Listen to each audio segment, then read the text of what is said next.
방금 우리가 함께 읽었던 오늘 누가복음 19장이 본문 말씀입니다. 우리가 한 달에 한 번씩 모이기 때문에 지난 말씀들이 얼만큼 기억에 남아있을지는 좀 의문이긴 하지만 우리가 지난 시간에 나눴던 것을 말씀을 드리자면 우리가 믿고 사용하는 킹제임스 성경을 바탕으로 왕국을 분류함으로써 우리가 왕국에 대한 보다 분명한 개념을 지난 시간에 확립해 보았습니다. 그 가운데 특별히 예언서들의 대부분이 겨냥하는 바는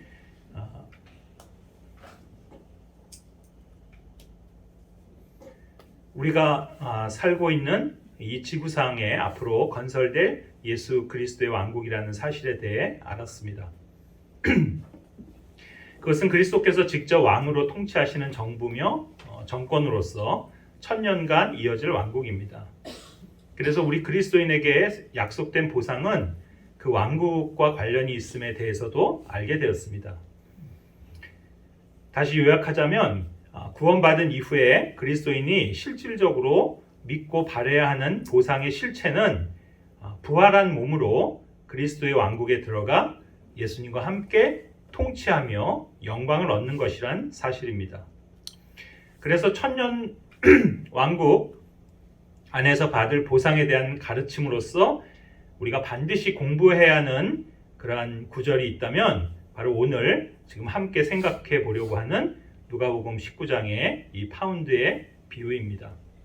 본문 아까 형제자매들이 함께 읽으신 내용인데요.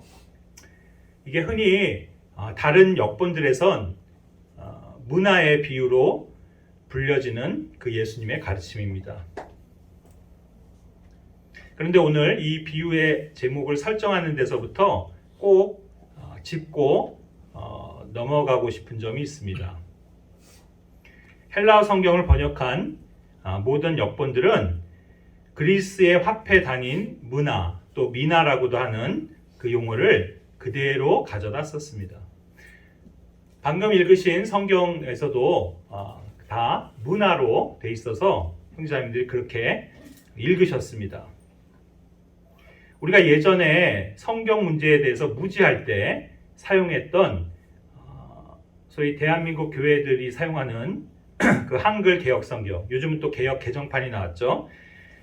거기에도 문화라고 표기하고 있기 때문에 늘 그렇게 우리는 문화의 비유로 불러왔던 겁니다. 그런데 정작 문제는 킹제임스 성경이 절대 권위의 성경이라 믿는 킹제임스 번역자들조차 이런 오류를 그대로 답습하고 있다는 사실입니다. 우리가 방금 읽은 것처럼 여러분이 지금 사용하고 있는 이 흠정역도 분명히 영어로는 파운드라고 번역돼 있음에도 그걸 파운드가 아닌 문화라고 표기하고 있습니다. 또한 말씀 보존학회에서 출판하는 한글 킹제임스 성경에서도 동일하게 문화로 표기하고 있습니다. 놀랍지 않습니까? 이것이 무슨 킹제임스주의 번역자들입니까? 과연 그들은 순수하게 영어 킹제임스 성경을 번역한 사람들이 맞을까요? 정말 영어 킹제임스 성경을 번역했다면 어떻게 파운드라고 쓰여 있는 본문 구절을 다시 문화로 바꿀 수 있는 겁니까? 이건 그래서 단순한 실수가 아닙니다. 저는 여기서 그들의 진짜 믿음의 실체가 무엇인지를 알 수 있다고 생각합니다. 그들은 진정 영어가 마지막 시대에 하나님의 말씀을 담기 위해 선택된 언어라고 믿는 사람들이 아닙니다. 그러니까 영어로 된 킹제임스 성경이 이 시대에 하나님의 경륜을 온전히 계시하며 보존하고 있는 성경임을 진짜로 믿는 자들이 아닙니다. 그들은 겉으론 킹제임스 성경이 최종 권위의 성경이라고는 말하면서도 속내는 아직도 히브리어나 헬라어를 더 신봉하고 있는 자들에 불과합니다. 그들은 여전히 자신들의 그 얄팍한 지성과 이성의 의지에 성경을 고증학적으로 검증하려는 그 인본주의적인 신학자들의 아류 그 이상도 이하도 아닙니다. 무슨 말이냐면 성경이 지금 이 시대에 역사하시는 하나님의 능력임을 믿지 못하고 그저 예수님이 그 가르침을 하셨을 당시가 로마 시대니 또는 헬라어를 사용했던 때라느니 하면서 또한 구약은 히브리어를 사용했던 유대인들의 시대였다느니 하는 등 그렇게 들먹이면서 당시 상황에 맞춰서 번역해야 한다고 그렇게 생각하고 주장하는 자들이라는 말입니다. 또 다른 예를 들자면 지금 우리가 보는 이 흠정역을 출간한 그 그리스도 예수 안의 출판사의 번역자는 구약 성막 안에서 발견되는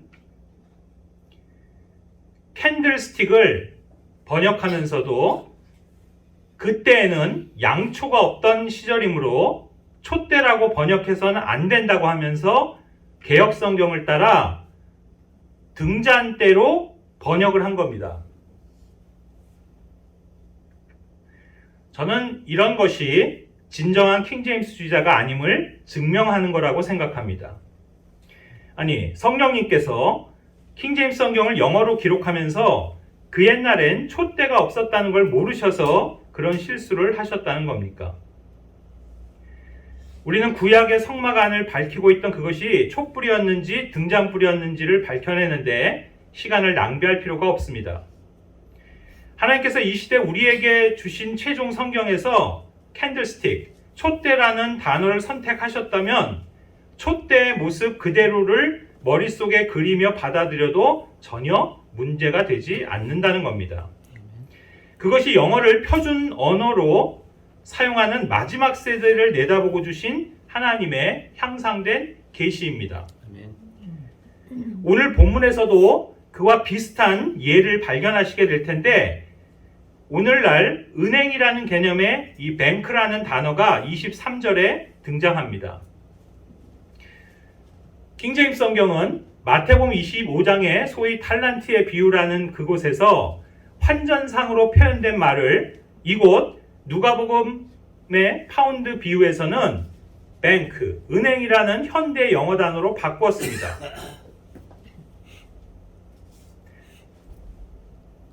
식탁을 의미하는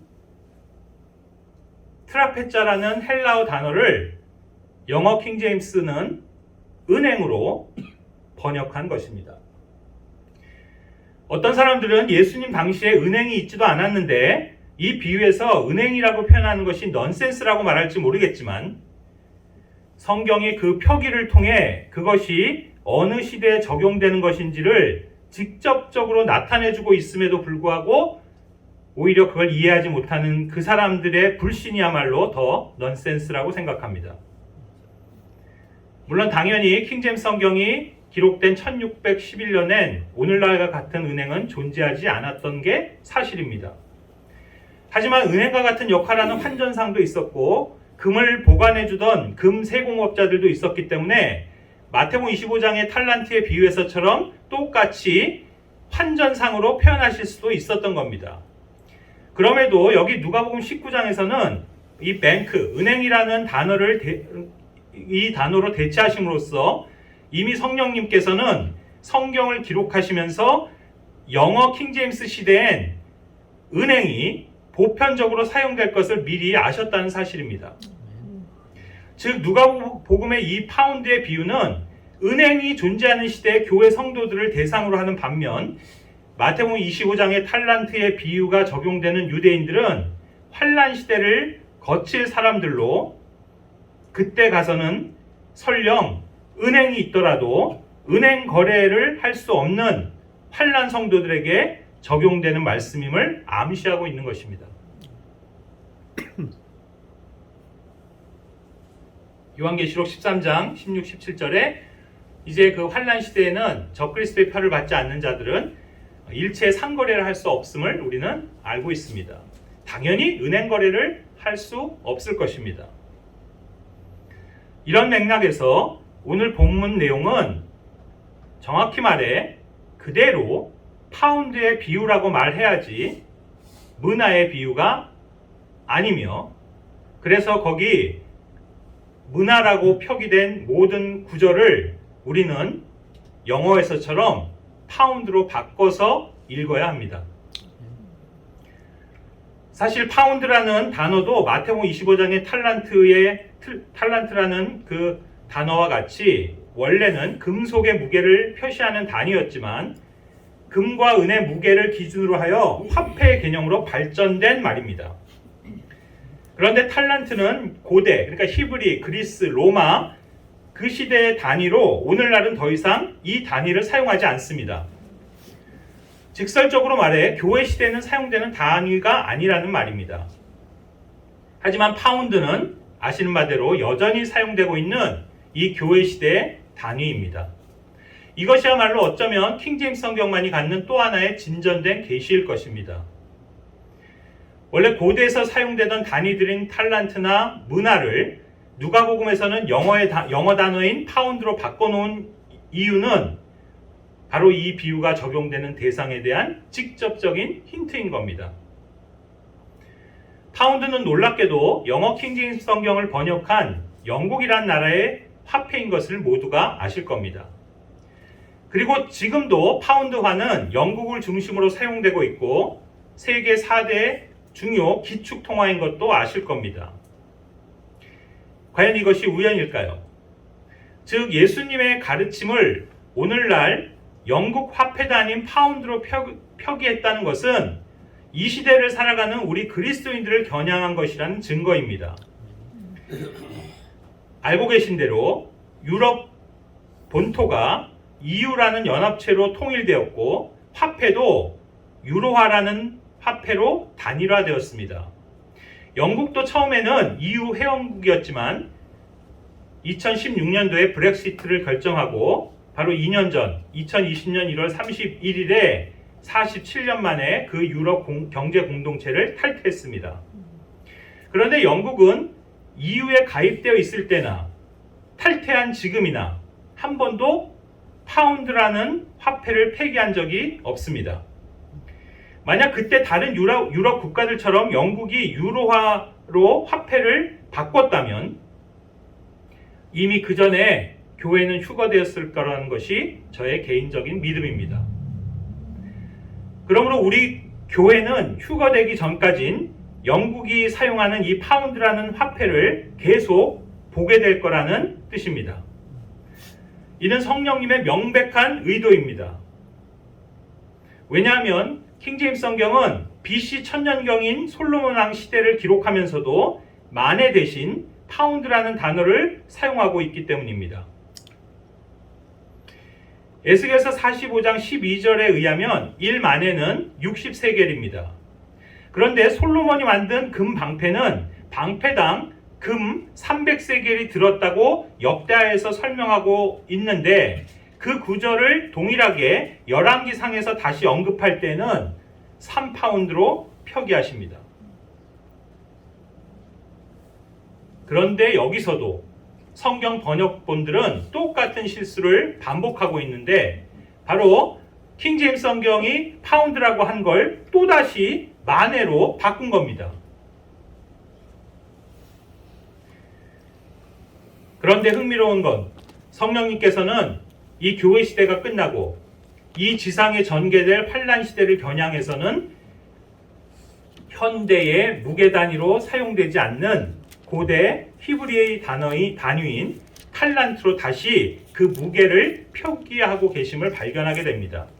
우린 요한계시록 16장 21절에 환란 때 한 가지 그 재앙으로서 떨어지게 될 우박의 무게를 한 달란트로 표기하고 있음을 발견합니다. 그러므로 파운드의 비유는 교회 시대에게 주신 가르침이며 환란 시대 유대인 성도들에게 주어진 마태복음 25장의 탈란트의 비유와는 다른 것임을 우리는 깨달아야 합니다. 이제 탈란트의 비유와 여기 파운드의 비유의 차이점들을 찾아보게 되겠지만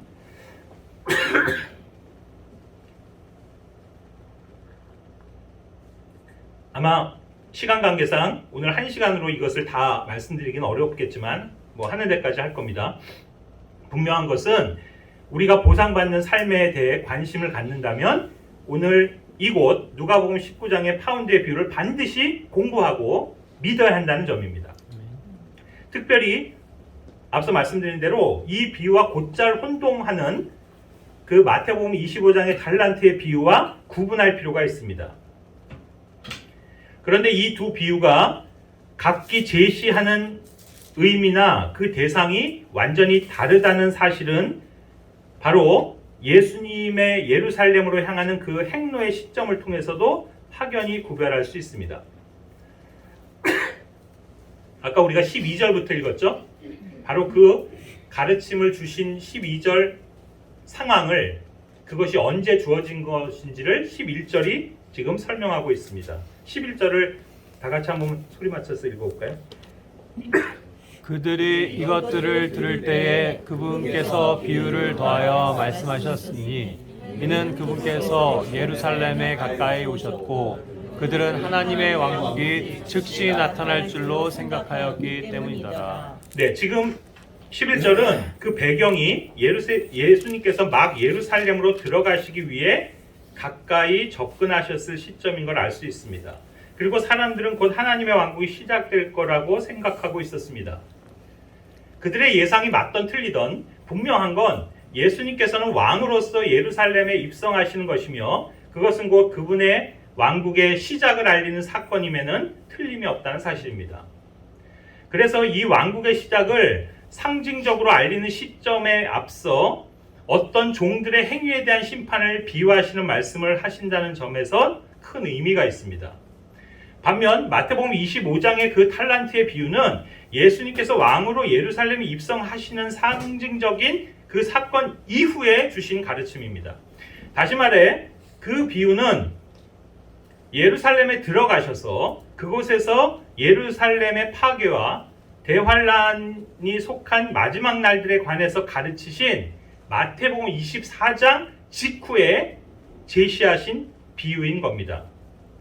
그러니까 그 가르침은 대환란이 끝나고 난 후에 있게 될 심판에 관련한 거고 여기 오늘 누가복음 19장의 파운드 비유는 그 예루살렘으로 들어가기 직전에 제시된 비유로서 대환란과 예수님의 재림 그리고 그분의 왕국 실현에 앞서는 어떤 심판에 대한 것임을 암시하고 있는 겁니다. 그 심판은 바로 신학교의 성도들에 대한 심판으로 우리가 잘 아는 고린도서 5장 10절이 표현하는 바에 그리스도의 심판석을 지칭하는 겁니다.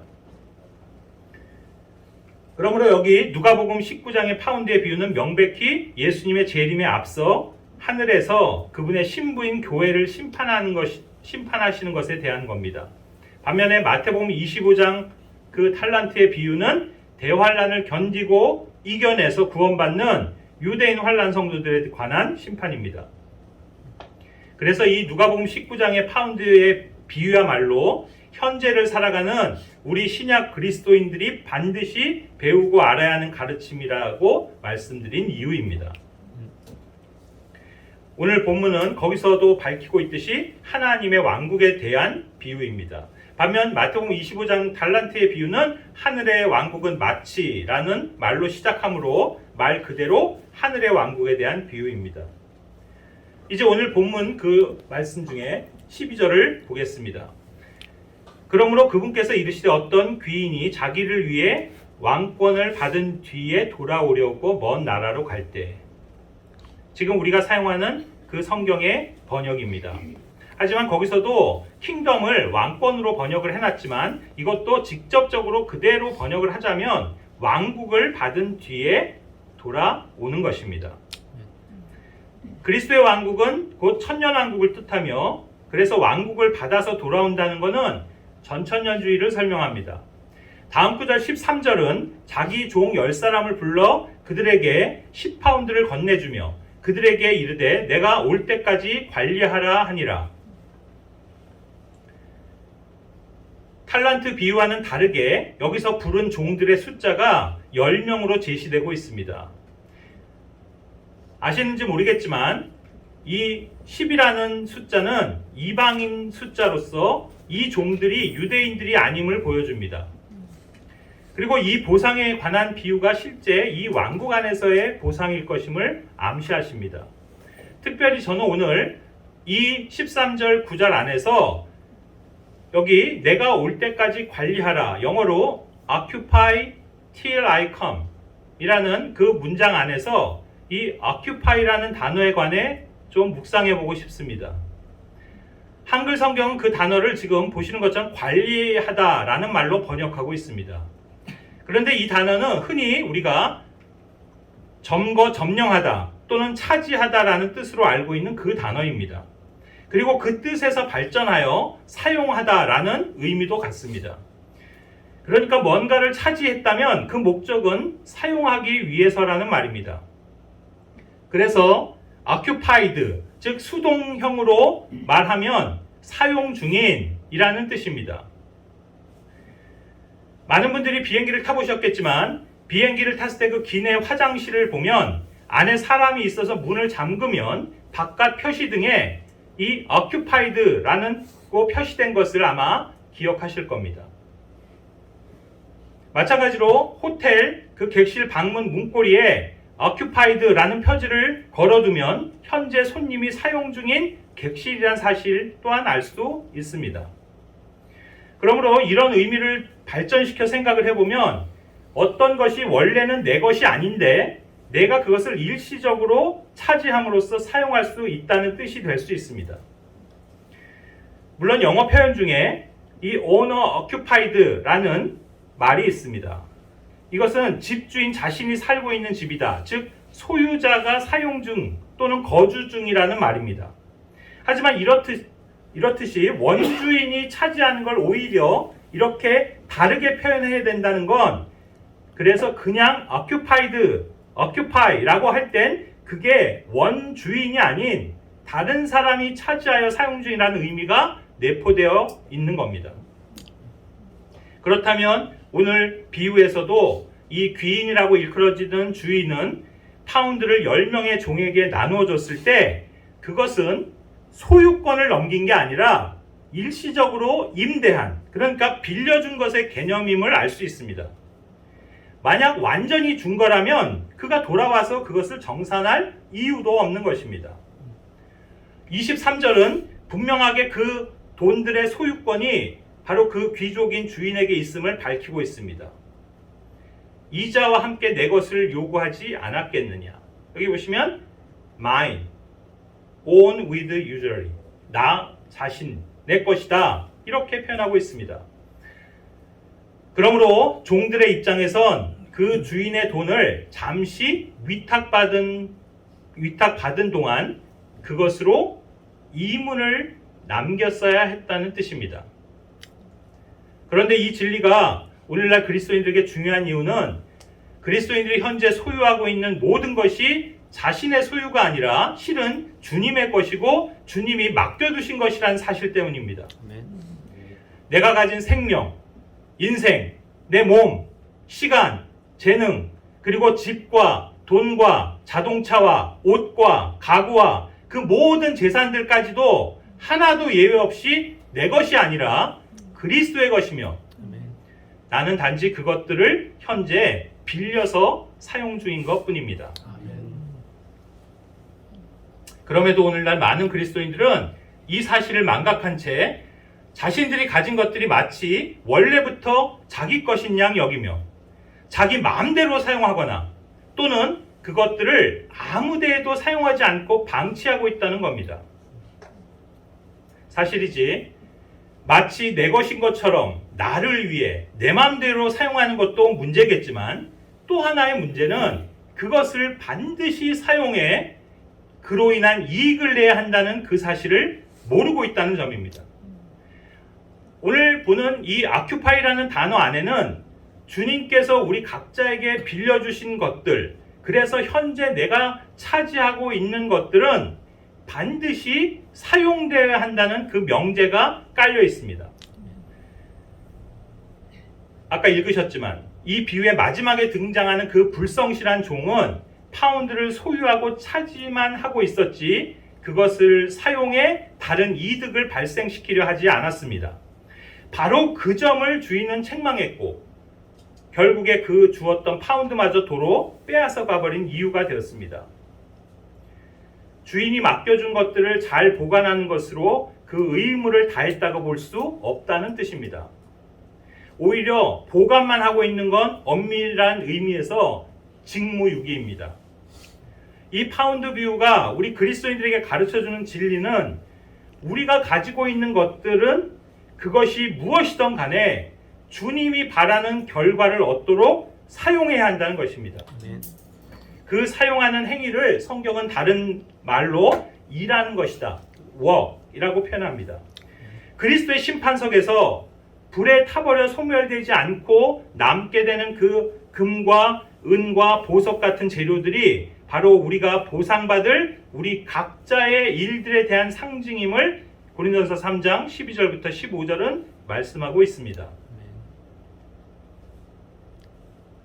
그런데 구약 출애굽기 38장 24절에 성소의 모든 작업에서 작업을 위해 쓰인 금, 곧 헌물로 드린 모든 금은 성소의 세겔에 따라 29달란트와 730세겔이며 라는 그 구절을 발견하는데, 거기 보면 그 작업에 쓰인 금이라고 지금 번역되어 있는 표현이 영어로 보면 The gold that was occupied for the work 이라고 되어 있음을 발견합니다.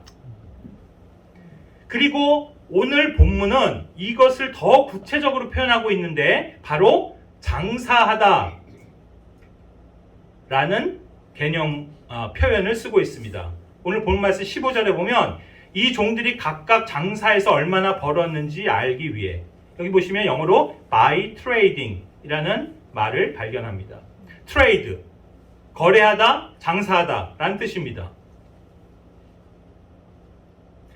이 용어는 마태복음 25장의 탈란트의 비유에서도 동일하게 사용됩니다. 마태복음 25장 16절에 이에 5달란트 받은 자는 가서 바로 그것으로 장사하여 and traded with the same, 5달란트를 더 만들고, 그리고 에스겔 27장에 가서 보면 바로 지금 우리가 공부하는 그 단어인 occupy라는 동사가 거래하다, 장사하다라는 뜻으로 여러 번 사용되고 있음을 발견할 수 있습니다. 즉, 이 말들을 우리 현대 용어로 쉽게 설명하면 비즈니스입니다. 말 그대로 비즈니스의 목적은 이윤을 남기는 것입니다. 다시 말해 반드시 뭔가 이득을 발생시켜야 하는 것입니다. 주님이 우리에게 허락하신 것들에 관한 우리의 책무를 비록 영적인 의무로서 받아들일지라도 그것들은 반드시 어떤 이익을 가져오는 행위들이 되어야 함을 알아야만 합니다. 그래서 비록 우리가 가진 물질적이고 육신적인 것들조차도 우리는 반드시 그것들을 사용하여 영적인 유익과 보상을 만들어야 할 책임이 있다는 뜻입니다. 그런 면에서 우리가 이 세상에 사는 동안 하는 모든 일들과 행위들, 그리고 소유한 물질들과 더 나아가 직업에 관해서도 다시 한번 생각해보는 계기가 되어야 합니다. occupy라는 동사에서 파생된 명사가 occupation이라는 단어인데 바로 직업입니다. 오늘날 교회라는 제도 하에서 많은 사람들이 이 직업이라는 의미를 잘못 이해하고 있음을 보게 됩니다. 예를 들어 바울의 직업이 무엇입니까 하면 많은 사람들은 바울이 사도라고 말할지 모릅니다. 그러나 사도는 직업이 아닙니다. 성경은 바울의 직업은 텐트메이커, 천막 짓는 자라고 그렇게 말씀하고 있습니다. 사도행전 18장 3절입니다. 바울의 영적 직분은 물론 사도요, 복음 전파자요, 성경 교사였지만 그러나 그렇다 해서 그의 직업이 그것들이라고 말할 수는 없습니다. 지금 오히려 성경은 그의 직업이 천막 짓는 자라고 말하고 있는 겁니다. 그렇다면 이 진리를 오늘날에 적용해 보자면 어떤 교회 안에서 성도들을 하나님 말씀으로 감독하고 목양하는 목자가 있다고 할 때 그의 직업을 목사라고 할 수 있습니까? 오늘날 통용되는 목사라는 그 명칭도 사실은 성경적이지는 않지만 다들 목사라고들 말하니까 그냥 목사라고 불러보겠습니다. 어떻습니까? 목사가 직업입니까? 또는 전적으로 복음을 전한 선교사 또는 전도사라고 불린 사람들이 있습니다. 그렇다면 그들의 직업이 선교사입니까? 아니면 전도사입니까? 아마도 그렇다고 생각하는 많은 사람들이 있을 겁니다. 그래서 실제 그들은 명함에도 목사 아무개, 선교사 아무개라고 파고 다닙니다. 하지만 그런 영적 직분과 호칭들은 절대 직업이 될 수 없습니다. 비록 전적으로 그 일만 하는 사람들일지라도 그들의 아큐페이션, 직업을 그것들이라 말할 수는 없는 겁니다. 직업은 말 그대로 이 세상의 직업입니다. 그러나 하나님의 부르심과 은사에 의한 영적 직분은 오직 영적 세계인 교회 안에서만 인정되는 것입니다. 그러므로 영적 직분이 세상에서 물질을 얻는 직업이 되어서는 안 됩니다.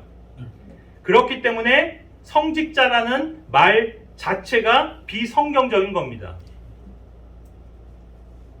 반대로 그리스도인은 물질을 얻는 세상 직업을 통해서 영적인 일을 해야 합니다. 이 둘의 차이를 바르게 깨달아야만 합니다. 다시 말해 돈을 벌기 위해서 영적 직분을 직업으로 삼는 게 아니라 직업을 통해 돈을 벌어서 영적 사역을 해야 한다 그 말입니다. 과연 구원받은 이후에 그리스도인은 이 세상과 어떻게 관계 설정을 하고 살아가야 합니까? 이제 그리스도인은 이 세상에 속하지 않은 것이니 이 세상의 일들을 모두 관둬야 할까요? 세상 직업들은 버리고 오직 교회 일만 해야 하는 건가요? 그렇다고 생각한다면 그것은 큰 오해입니다. 만약 그렇다면 우리는 이 세상 안에서 살 수도 없고 당장 이 세상 밖으로 나가야만 할 겁니다. 그러면 또 어떤 사람들은 말하기를 모두가 다 그렇게 할 필요는 없는 거고 소수의 일부 사람만 전적으로 교회나 선교 사역을 하면 되는 거다라고 합니다. 그것이 소위 오늘날 목사, 선교사, 신학자 그리고 사제들과 같은 사람들이라고 그들은 거룩한 하나님의 일만을 전념하는 사람들이므로 성직자라고 불리는 사람들이라고 그렇게 생각하는 겁니다. 그런데 과연 성경은 그런 성직자라는 걸 인정하고 있습니까? 즉 영적인 일을 직업으로 삼는 사람을 말입니다. 비록 신약 성경의 진리 중 하나는 영적 사역을 위해 수고하는 사람이 물질적인 열매도 얻을 수 있음을 이야기하고는 있지만 그것을 직업이라고 말하지는 않는다는 겁니다. 고린도서 9장 11절에 우리가 너에게 영적인 것들을 뿌렸은즉 너희의 육적인 것을 거둔다 해도 그것이 큰일이겠느냐. 이 바울의 가르침입니다. 물론 경우에 따라 전적으로 복음을 전하기 위해서나 또 교회를 섬기기 위해 전폭적인 재정 지원을 받아가며 그 일들에만 전념하는 사람들도 있을 수는 있습니다. 그럼에도 불구하고 그 경우들조차 그것이 그 사람의 직업은 아닙니다. 그리고 그런 경우도 일시적이고 예외적인 것이어야지 일반화된 그리스도인의 삶이 되어서는 안 됩니다. 목회자, 성직자, 그리고 전임 사역자라 불리는 이런 개념이 직업화된 것이야말로 어쩌면 이 세상과 교회의 경계를 오히려 불분명하게 만든 원인이라고 저는 생각합니다.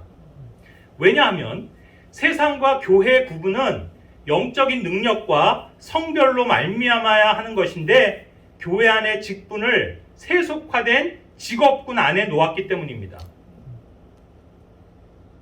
그러므로 그리스도인은 교회 안의 은사와 직분을 세상의 직업으로 삼을 것이 아니라 오히려 세상에서 가진 직업을 그러나 그것을 영적인 일에 사용해야 하는 것입니다.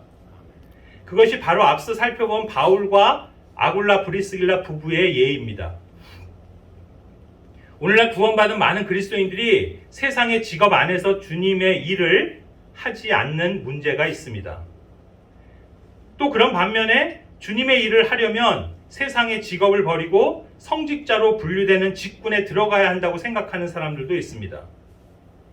그러다 보니 주님의 일을 하기 위해서는 신학교를 가야 하고 목사 안수를 받아야 하거나 아니면 전임 전도자나 교사가 되어야 하고 또는 기독교 단체나 교회 안에서 전임 봉사자가 되어야만 한다고 생각하는 겁니다.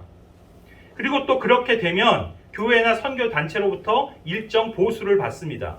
그래서 그것이 직업이 됩니다. 그러나 저는 그런 형태의 삶과 사역이 주님의 뜻이라고 생각하지 않습니다. 주님은 이미 모든 구원받은 그리스도인들에게 많은 선물들을 주셨습니다. 그것들 중에는 당연히 교회 안에서 교회를 세우기 위한 영적 은사들도 있지만 이 세상에서 살아가는 데 필요한 다른 많은 것들도 선물로 주셨거나 미천으로 맡기셨습니다. 바로 오늘 보고 있는 이 비유 안에서 말하면 각자의 파운드를 받은 겁니다. 그것이 무엇이든 간에 주님이 맡기신 거고 주님이 빌려주신 것이라면 우리는 그것들을 사용해 영적인 열매를 맺어야 할 의무가 있는 겁니다. 아멘. 세상의 직업을 갖고 있다면 그 직업을 이용해서 영원한 보상이 주어질 일을 해야만 하는 것입니다. 이것이 그리스도인이 세상 직업을 갖는 이유와 목적입니다. 그리스도인은 단순히 돈을 벌기 위해 어떤 직업에 종사하는 게 아닙니다. 그 직업을 통해서 주님의 영적인 일을 하기 위해서입니다. 먼저는 불신자들에게 복음을 전하고 진리를 모르는 자들에게는 말씀을 가르치는 겁니다. 그리고 직업 안에서 일과 관련하여 성실하고 정직하고 선하며 거룩한 삶의 모습을 보임으로써 그리스도의 빛을 나타내며 하나님께 영광이 돌아가도록 하는 것입니다. 그리고 더 나아가 그 직업을 통해 번 돈을 믿음의 가정들에 속한 그리스도인들과 그들의 사역을 위해 사용하는 것입니다. 당연히 불신자들에게 선을 베푸는 데에도 사용되어야 합니다. 그것이 바로 주님께 인정받는 돈의 사용이고 장사이며 영적 비즈니스이고 장차 실질적인 보상으로 이어지는 그리스도인의 일입니다. 그리스도인은 현재 이 세상 안에 있지만 이 세상에 속한 자들이 아닙니다. 그렇기 때문에 고린도전서 7장 31절의 말씀과 같이 이 세상을 이용은 하되 이 세상을 남용하는 자들이 되어서는 안 됩니다. 이 말의 뜻은 우리가 세상에서 행하는 모든 일들은 세상과 연관되는 게 아니라 주님의 왕국에 관련되어야 한다는 말입니다. 그리스도인은 직업을 가지고 주님을 섬겨야 합니다. 그리고 그 육신적이고 세상적인 일들을 영적이고 영원한 보상의 일들로 바꿔야 합니다. 그것이 트레이드하는 겁니다. 이것이 영원한 이윤을 창출하는 것입니다. 만약 직장을 다니며 월급을 받고 사업체를 운영해 이익을 남겨도 영적인 일과는 무관하게 산다면 그것은 진정한 이윤을 남기는 행위가 아닌 겁니다. 설사 내가 돈을 많이 번다 해도 그것이 주님의 이익을 가져오지 못한다면 단지 이 세상 안에서 나는 그 돈으로 많은 것을 누리며 살 수 있을지는 몰라도 곧이어 오는 그리스도의 왕국에서는 아무런 물질적 복을 누릴 수 없을 것입니다. 사랑하는 형제자매님들, 여러분은 지금 어떤 직업에 종사하고 있습니까? 무엇이 되었든 아마도 그 직업 때문에 사람들을 만나게 되실 겁니다. 그들이 아직 그리스도를 영접하지 않은 죄인들이라면 그들에게 복음의 말씀을 전하시기 바랍니다. 만약 여러분 직업 안에서 그리스도인을 만나게 된다면 그들과 진리의 말씀으로 교제하시기 바랍니다. 진리를 말하고 가르쳐 주시기 바랍니다. 그들을 바른 길로 인도하시기 바랍니다. 또한 여러분의 직장 안에서 주어진 권위자인 상전들에게 순종하고 복종하는 모습을 보이시기 바랍니다. 그리고 여러분에게 맡겨진 업무와 임무를 늘 그리스도께 하듯이 최선을 다해 하시기 바랍니다. 그것도 언제나 양심적이고 정직하게 하며 늘 선한 일만 도모하시기 바랍니다. 불평과 원망과 시기를 버리고 감사하는 태도와 은혜로운 말을 나타내십시오. 그리스도인으로서 거룩하고 성별된 모습을 보이도록 항상 힘쓰시기 바랍니다. 그리고 월급을 받거나 돈을 벌면 그 돈을 또 다른 선한 일에 사용하시기 바랍니다. 우선은 내 가정을 돌보고 다음으로는 교회 안의 믿음의 가정들을 돌아보시기 바랍니다. 경제적으로 어려움을 겪고 있는 성도들에게 아낌없이 나눠주고 도와주시기 바랍니다. 그리고 교회 안에서 말씀을 맡아 수고하는 사역자들을 지원하시기 바랍니다. 아울러 내가 속한 그 교회 안의 성도들뿐 아니라 밖에 있는 기도로 중보하는 성도들을 위해서도 돈을 지출하시기 바랍니다. 그런가 하면 다른 사람들을 여러분의 집으로 초대하여 가정을 개방하는 데 여러분의 주택을 사용하시기 바랍니다. 먼저는 성도들 그리고 불신자들에게도 여러분의 집안으로 식사를 초대하여 대접하는 그 일에 힘쓰시기 바랍니다. 혹 여행하는 성도가 여러분의 교회나 가정에 방문하게 된다면 그들에게 잠자리를 제공하고 그들을 섬겨주시기 바랍니다. 만약 여러분에게 잉여의 옷이나 신발이나 가방이나 이불이나 음식이나 가구나 가재도구나 그 무엇이라도 다른 사람에게 줄 수 있는 기회가 생긴다면 기꺼이 주시기 바랍니다. 그리고 여러분에게 도움을 청하거나 심지어는 돈을 빌려달라는 사람이 있을 때 여러분이 그들에게 빌려주거나 또는 그냥 줌으로써 도울 수 있는 그 기회를 주저하지 마시기 바랍니다. 주는 것이 받는 것보다 복되다고 하신 주님의 말씀을 결코 잊지 말고 항상 주는 자들이 되시기 바랍니다. 이 모든 일들을 힘을 다해서 하고 힘에 넘치도록 하되 무엇보다 자원하는 마음으로 기쁘게 하시기를 바라며 사람에게가 아니라 그리스도께 하듯이 그렇게 하시기를 바랍니다. 바로 이런 행위들이 그리스도를 섬기는 것이며 그리스도를 섬기는 자들에게 보상이 따를 것임을 믿으시기 바랍니다. 바로 그것이 골로새 3장 23, 24절의 말씀입니다. 다시 본문으로 돌아가겠습니다. 15절입니다. 그가 왕국을 받아 돌아와서 자기가 돈을 준 이 종들이 각각 장사해서 얼마나 벌었는지 알기 위해 이들을 부르라고 명령하니 말씀드렸다시피 이 주인의 관심은 얼마를 벌었는가 하는 데 있습니다. 그런데 여기서 눈길이 가는 표현은 바로 every man, 각 사람입니다. 다시 말해 각자가 얼마를 벌었느냐 하는 그 점으로 이는 개인적인 정산임을 분명히 하십니다. 그리스도의 심판석은 그리스도인 각각의 행위를 계산하는 자리입니다. 로마서 2장 6절은 그분께서 각 사람에게 to every man 그의 행위대로 갚으시되 고린도서 5장 10절 그리스도의 심판석 앞에 나타나리니 이로써 각 사람 everyone 좋은 것이든 나쁜 것이든 자기가 행한 것에 따라 자기 몸 안에서 이루어진 것들을 받으리라. everyman에서 every는 각각의 모든 사람을 뜻하는 말입니다. 그러니까 이 비유에서도 짐작할 수 있듯이 주님은 모든 종들을 통해서 번 전체 이익이 얼마인지에 관심을 갖는 게 아니라 각 사람이 얼마를 벌었는지에 관심이 있으신 겁니다. 지금 이 비유로 설명을 드리자면 첫 번째 사람은 10파운드를 벌었고 두 번째 사람은 5파운드를 벌었습니다. 그렇다면 주인은 전체적으로 15파운드를 벌은 겁니다. 만약 그 귀족의 그 주인의 이익 목표가 15파운드였다면 그 한 사람의 목표 달성 미달 여부와 상관없이 15파운드의 이익을 낸 것만으로도 만족할 수 있었을 것입니다.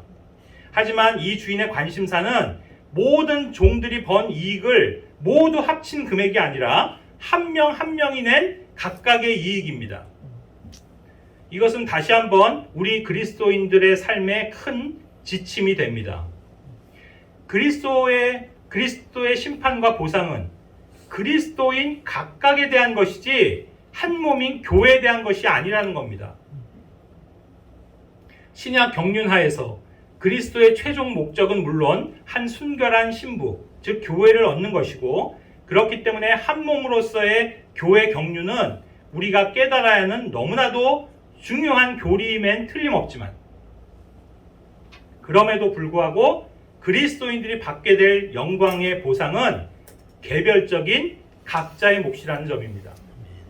주님은 각 사람을 심판하시고 각 사람의 일을 계산하시지 교회라는 전체를 불러 계산하지 않으십니다. 그러므로 심판에 따른 보상 역시도 철저하게 개인적인 것입니다. 이 점을 반드시 깨달아야 합니다. 나 한 사람쯤 태만하고 불성실하다 해서 교회를 통해 이루시고자 하는 주님의 계획에 차질이 생기거나 그 주님의 영광에 흠집이 가는 것은 아닙니다. 즉, 이 비유로 말하자면 그 주인이 모든 종들을 통해 얻게 될 전체 이익은 분명 만족할 만큼 충분히 달성될 것입니다. 그럼에도 불구하고 보시는 바대로 어떤 종은 칭찬과 보상을 받지만 어떤 종은 책망과 손실을 당합니다. 즉, 이것은 주인에게 문제가 되는 게 아니라 종들 각자에 해당하는 문제입니다. 주님은 개인적으로 그리스도인들과 계산하실 것입니다. 그러므로 신약의 섭리하에서 그리스도인의 삶이란 교회 안에서 발견되어야 하는 개인이지만 그 개인의 삶은 각자가 책임져야 하는 것이란 사실입니다.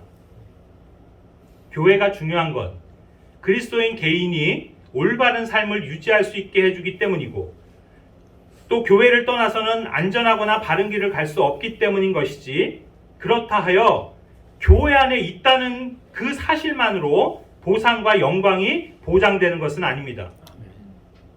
결국 그리스도 앞에서 내 인생은 내 자신이 책임져야 하는 것으로 주님이 내게 맡겨주신 것들에 최선을 다해 그 이익을 극대화해야 하는 것은 내 개인의 몫이라는 사실입니다. 그렇기 때문에 또 다른 사람이 얼마를 가졌는지 또 얼만큼 이익을 냈는지도 실은 나와 상관이 없는 겁니다. 그래서 다른 사람과 비교할 필요도 없고 다른 사람에 대해 불평할 필요도 없고 또 다른 사람을 질투할 필요도 없습니다. 계산은 주님과 나 사이의 문제이고 다른 사람은 또 그 사람과 주님 사이의 문제일 뿐 내 문제가 아닙니다.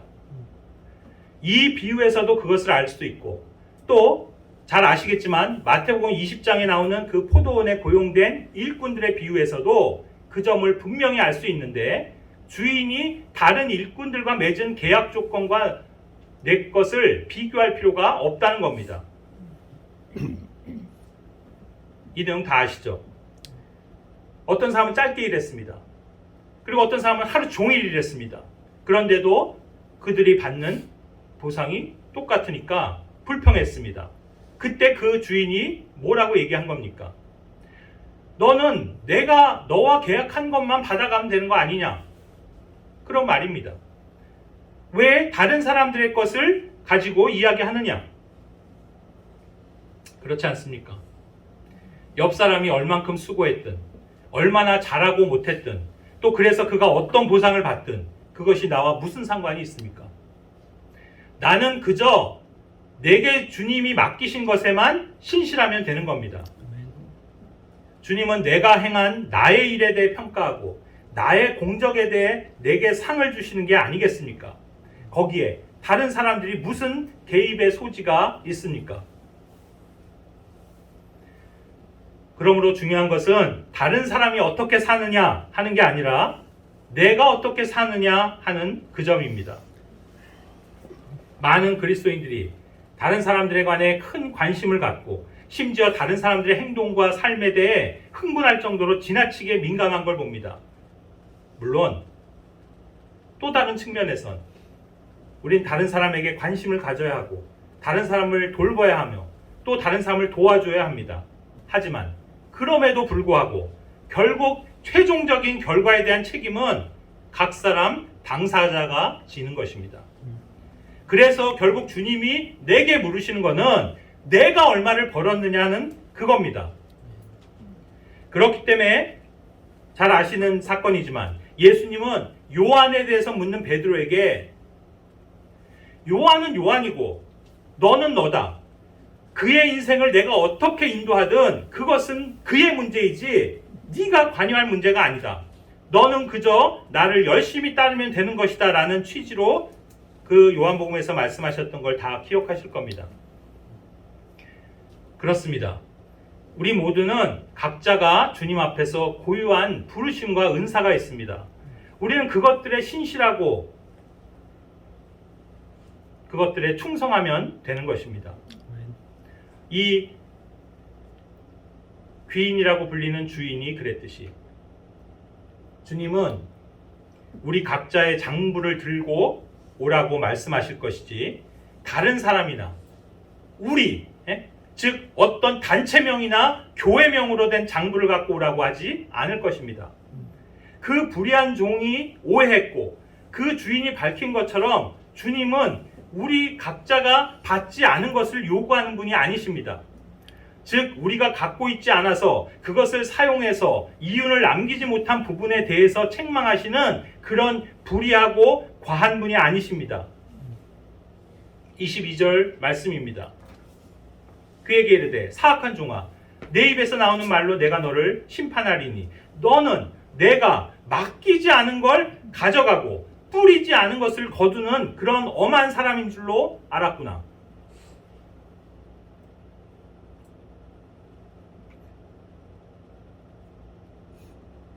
그분이 계산하시는 것은 그분께서 맡기신 것들, 즉 우리 각자의 입장에선 받은 것들에 대해서입니다. 그러므로 형제자매님들, 주님이 주시지 않았고 여러분에게 없는 걸 억지로 만들어 주님을 섬기려 하지 마시기 바랍니다. 그저 여러분에게 주어진 것들, 현재 그래서 여러분들이 보관하고 있는 것들, 그것들을 사용하여서 주님의 이익을 만드시기 바랍니다. 고린도서 8장 12절입니다. 먼저 자원하는 마음만 있으면 사람이 가진 대로 주께서 받을 것이요 그가 갖지 아니한 것을 받지 아니하시리라. 주님은 여러분에게 주지 않아서 여러분이 갖고 있지 않은 걸 가지고 그것으로 어떤 이익을 내지 못했다라고 책망하시는 분이 아니십니다. 예수님의 책망은 단지 여러분에게 주었는데 그래서 여러분이 갖고 있었는데 그것을 아무데도 사용하지 않고 그래서 아무런 이윤을 남기지 않은 바로 그 점에 대해서 책망하신다는 것입니다. 우리가 이런 삶을 잘 살기 위해선 그래서 먼저는 여러분 각자에게 주어진 것들, 그래서 현재 여러분이 주님 앞에서 받은 것들이 무엇인지를 살펴보고 헤아려 보시기를 바랍니다. 이제 올 한 해가 저물어가고 있습니다. 올 한 해도 우리가 주님의 은혜 속에서 잘 살아왔습니다. 그런데 한편에선 분명히 올 한 해 하나님께서 많은 것으로 여러분을 축복하시고 여러분에게 주셨을 거라고 생각합니다. 과연 올 한 해를 돌아보면서 여러분들에게 주어져 있는 그것들을 얼만큼 신실하게 사용하여서 주님께 이익을 가져다주는 그런 삶을 사셨습니까? 내가 가진 것이 무엇인지를 모른다면 먼저는 스스로가 바로 주님이 나에게 현재 무엇들을 허락하셨는지 그것들을 살펴보고 헤아려 봄으로써 이제 우리가 주님을 위해서 그것들을 어떻게 사용할지에 대해 깨닫는 그런 형제자매들이 되시기를 바랍니다. 아멘. 단지 눈에 보이는 물질적인 것들만을 주님은 우리 각자에게 주신 게 아닙니다.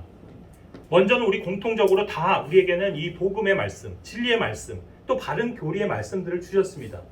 그렇다면 이것들을 어떻게 해야 되겠습니까? 사용해야 합니다. 또한 우리 각자에게는 다 종류는 다르겠지만 각양 좋은 은사들, 즉 영적 선물들을 다 나눠주셨습니다. 그렇다면 우리는 그것들을 또한 열심히 사용해 성도들을 온전케 하며 교회를 세워야 합니다. 그리고 앞서 언급한 대로 우리가 가진 재능, 시간, 직업, 재산과 돈 등 우리가 흔히 물질적이고 육신적이라고 하는 그것들에 관해서도 마찬가지입니다.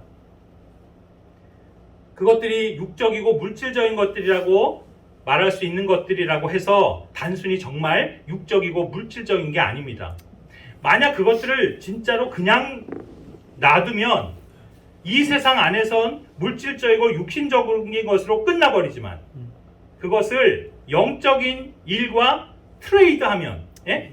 맞바꾸고 거래를 하고 장사를 해서 그것으로 어떤 영적 이익이나 이득을 창출해 내게 되면 바로 그것들은 장차 여러분이 왕국 안에 들어갔을 때 그곳에서 받게 될 그 실질적인 보상들과 연결된다는 것입니다. 바로 그것이 오늘 주인 되신 그리스도께서 우리 각자에게 요구하는 바라고 그렇게 생각합니다. 오늘은 여기까지 말씀을 드리도록 하겠습니다. 기도하겠습니다.